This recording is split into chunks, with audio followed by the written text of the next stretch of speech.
भारत जोड़ो यात्रा के बाद कांग्रेस का जो दूसरा कैंपेन अभी जो स्टार्ट किया गया वह है डोनेट फॉर देश। भारत जोड़ो यात्रा की सफलता आप लोग सब लोग देख चुके हैं और उस बारे में ज़्यादा बात नहीं करेंगे और ना बताएंगे कि भारत जोड़ो यात्रा से ना कांग्रेस क्या हासिल किया और कांग्रेस को उससे क्या मिला। उसके बाद डोनेट फॉर देश जो कि क्या कांग्रेस का एक कैंपेन है और इस कैंपेन के माध्यम से कांग्रेस अपने आने वाले लोकसभा चुनाव यानी 2024 में जो भारत में लोकसभा चुनाव होने हैं उसके लिए फंड जुटाने के लिए उन्होंने डोनेट फॉर देश कैंपेन चलाया है। तो क्या यह डोनेट फॉर देश कैंपेन चलाना क्यों आज ज़रूरी पड़ गया? क्या कांग्रेस पार्टी के पास फंड की कमी हो गई? क्या कांग्रेस पार्टी के पास पैसे नहीं हैं? कांग्रेस पार्टी के पास पैसे ख़त्म हो गए? क्या कांग्रेस पार्टी कंगाल हो गई कि आज उसे पहली बार अगर आप देखें तो इतिहास में पहली बार कांग्रेस को इस तरह से ना क्राउड फंडिंग करना पड़ रहा है? तो क्या आप देखे होंगे कि अभी इसी मंथ में धीरा साहू जो कि कांग्रेस के सांसद हैं, राज्यसभा सांसद हैं, उनके घर से 553 करोड़ रुपया कैश पकड़ा गया है।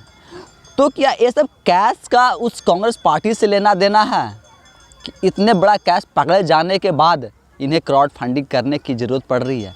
अगर यह कैश नहीं पकड़ा जाता तो क्या कांग्रेस को आज क्राउड फंडिंग करने की ज़रूरत नहीं पड़ती?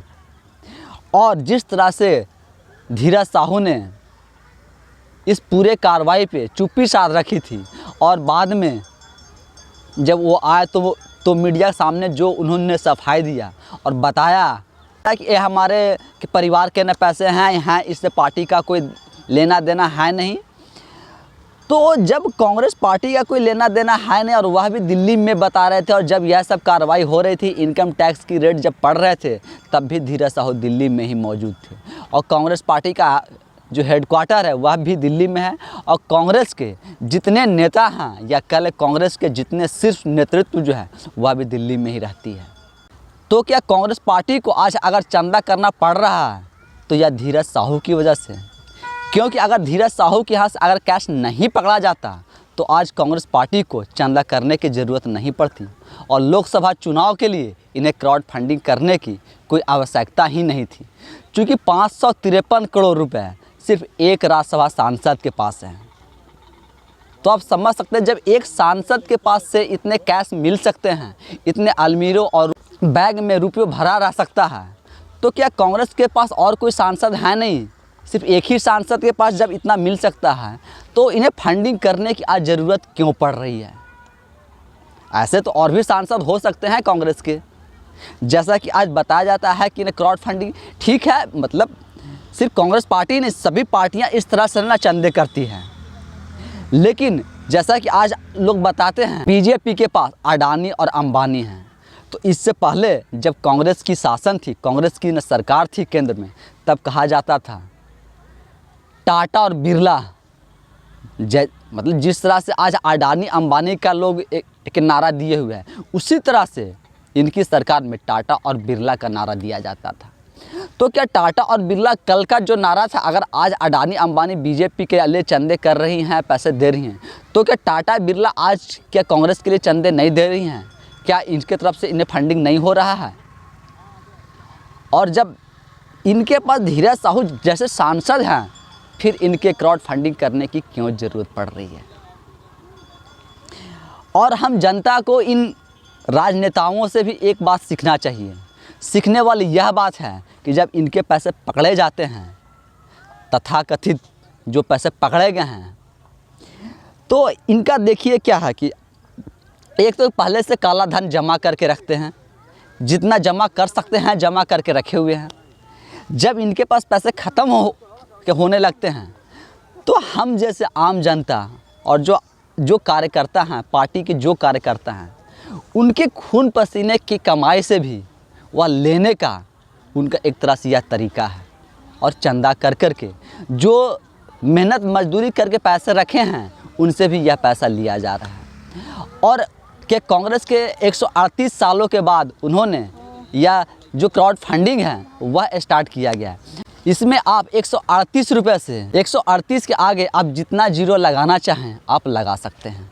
और इसकी शुरुआत कांग्रेस पार्टी के राष्ट्रीय अध्यक्ष मल्लिकार्जुन खड़गे जी ने किया है। उन्होंने 1,38,000 रुपये डोनेट करके इस कैंपेन को आगे चलाया है। और इसमें आप देखेंगे या देख रहे होंगे कि राहुल गांधी भी इस कैंपेन में डोनेट कर रहे हैं। और सभी सांसद और पार्टी के नेताओं और कार्यकर्ताओं से कहा जा रहा है और उनसे बताया जा रहा है कि आप जितना ज़्यादा से ज़्यादा इस क्राउड फंडिंग में आप हमें डोनेट करें। कांग्रेस के राज्यसभा सांसद धीरज साहू के यहाँ से पैसे पकड़े जाने के बाद क्या कांग्रेस पार्टी पूरी तरीके से कंगाल हो गई है?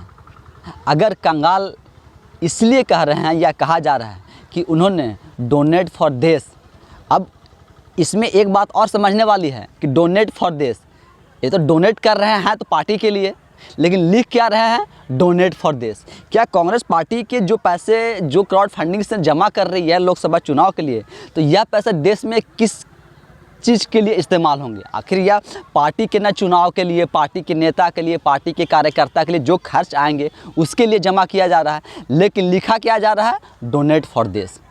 और अगर धीरज साहू के यहाँ से जब इतने कैश पकड़े जा सकते हैं अलमीरों में और बैग में रुपया भर कर रख सकते हैं, और जैसा कि खबरों में बताया जा रहा है, लिखा जा रहा है, आप भी न पढ़ रहे होंगे, देख रहे होंगे कि उनके घर की भी खुदाई की जा सकती है।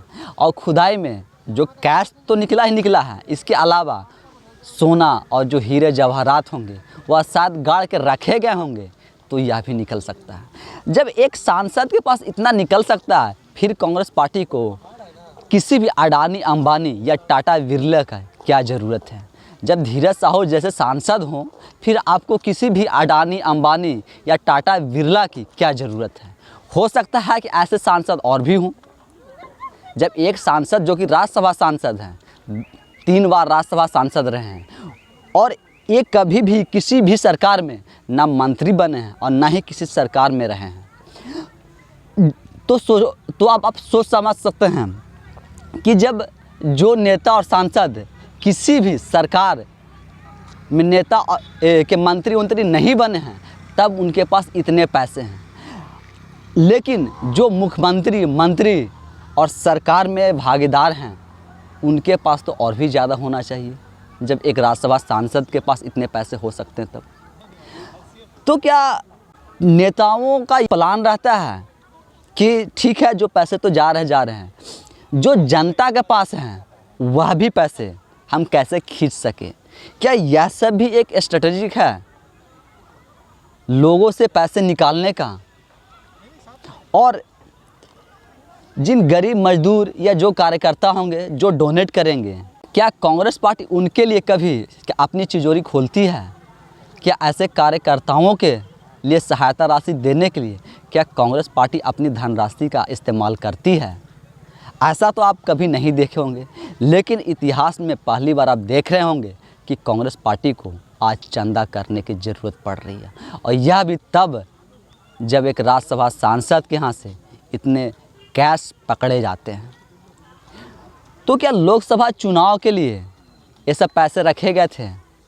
और अगर ये सब लोकसभा चुनाव के लिए पैसे नहीं रखे गए थे, तो ठीक जब पैसा पकड़ा जाता है उसके ठीक बाद ही डोनेट फॉर देश कैंपेन क्यों लॉन्च किया जाता है और इसे चलाया जा रहा है?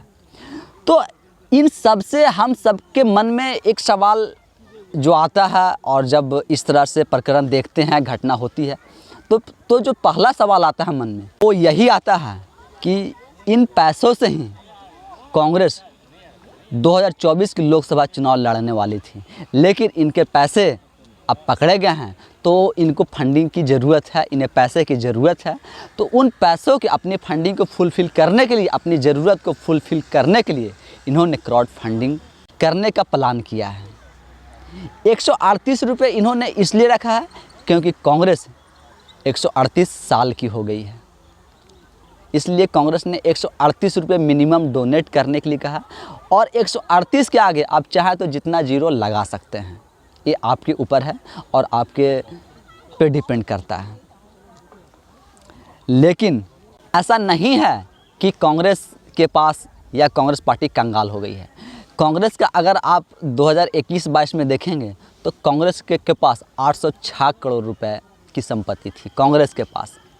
लेकिन क्या डोनेट फॉर देश कैंपेन चला करके जो कांग्रेस के खिलाफ, कांग्रेस पार्टी के ना जो अगेंस्ट जो माहौल बन गया है, जो एक भ्रष्टाचारी का या कहें कि धन कुबेर वाली एक जो इमेज बन रही है पब्लिक में, उस इमेज को बैलेंस करने के लिए डोनेट फॉर देश के कैंपेन चला रहे हैं कि हमारे पास पैसे हैं नहीं, हम के पैसे वाले पार्टी नहीं हैं। इस क्राउड फंडिंग के जरिए कि अगला कोई और धीरज साहू ना निकल जाए, उसे छिपाने के लिए भी यह कैंपेन चलाया जा रहा है। जब एक सांसद के पास इतने मिल सकते हैं तो हो सकता है ऐसे और भी धन कुबेर सांसद हों जिनके पास धन की कुबेर आबार संपत्ति हो, क्या अलमीरा में, बैग में। तो ये सब करके क्या कांग्रेस अपना डैमेज कंट्रोल करने में लगी है? बाकी आम जनता जो है वह क्या सोचती है और उनको क्या लगता है कि या जो डैमेज कंट्रोल की राजनीति है या फिर से लोकसभा में चल पाएगा, या जैसे औंधे मुंह अभी गिरे हुए हैं अगली लोकसभा में भी उनका वही हाल होगा। बाकी आप सब लोग देखते रहिए और अपना विचार हमें कमेंट्स के माध्यम से ज़रूर दें।